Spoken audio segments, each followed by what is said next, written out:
Today we are going to read The First Marathon, The Legend of Pheidippides by Susan Reynolds, illustrated by Daniel Minter. Before there were telephones, cars, or computers, there was a boy named Pheidippides. He lived 2,500 years ago in Athens, the biggest of Greek cities both then and now. Pheidippides loved to run from the time he was young. The merchants in the marketplace would hear his mother fuss at him while she shopped. "Son, slow down! You're getting too far ahead."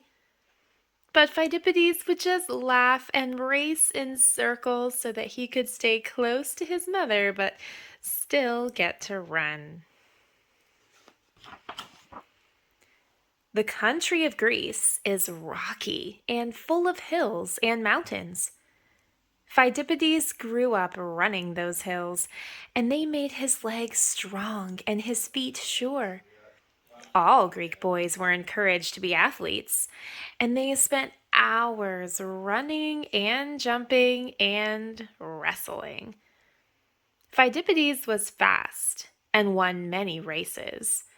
But even more than running fast, Pheidippides loved to run for miles and miles. He would run for hours and still feel like he could run forever. When his parents asked him why he ran so far, he would say in the most serious way, "Who knows? Someday I might have to run clear across Greece." It was common then for each of the major cities to have its own army. And Pheidippides, as was expected of young men, joined the Athenian army. He was a soldier, but often ran as a herald, delivering messages for the generals. Runners were used instead of riders on horseback when the route was too rocky for horses to traverse. Armies then didn't have tanks or trucks or any other ways of getting their soldiers around. So the soldiers marched. They often marched and marched for days. Sadly, there were lots of wars, and so the soldiers did a lot of marching. They were lean and strong from all that marching. Persia was a mighty empire to the east of Greece. Many Athenians have moved to Persian settlements, and when rebellion broke out there, the Athenians were blamed. King Darius of Persia wanted revenge on all of Athens.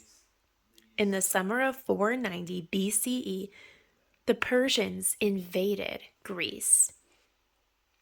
Their armies sailed over the Aegean Sea to the plain of Marathon, a level ground where the Persian cavalry could fight best. It must have been a fearsome sight. The soldiers' helmets shone brightly in the hot sun, and their spears looked like they were lit with lightning. The Persian war horses proudly snorted and tossed their manes. News arrived in Athens that the Persians had landed at Marathon and were preparing for a great battle. The Athenians were very brave, but their army was vastly outnumbered. For every soldier from Athens, there were 4 soldiers from Persia. One of the fiercest armies in all of Greece was from the city of Sparta. The Spartans didn't believe in luxuries and lived so they would become tough. The Athenian generals wanted the Spartans to come and fight alongside them, but there wasn't much time before the battle was to start. And there was no way to call over to the Spartans and talk them into coming. The generals decided that someone would have to run to Sparta to get help. The runner they chose was Pheidippides. It is 140 miles up and down mountains from Athens to Sparta. If you are driving on a highway, it will take you 2 to 3 hours to drive that far. But Pheidippides wasn't afraid to make this long run. He had trained for this moment all his life. He knew that the lives of his fellow soldiers and the safety of the city he loved depended on his making that run.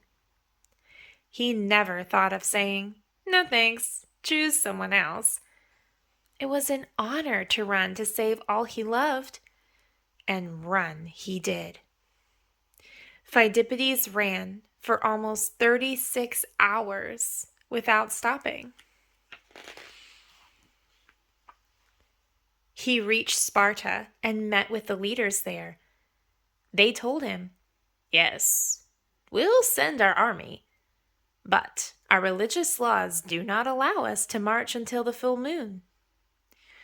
Pheidippides was disappointed, but he understood the Spartans had to follow their laws.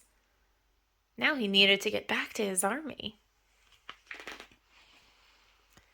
With the sad news that the Spartans would not be coming right away, Pheidippides ran another 140 miles back to his generals. The generals turned to their troops and let them know there would be a great battle. They looked upon the faces of the courageous soldiers who trusted them, and it hurt their hearts to know many would die. But they knew that those same soldiers of Athens would fight hard to save their families and their city.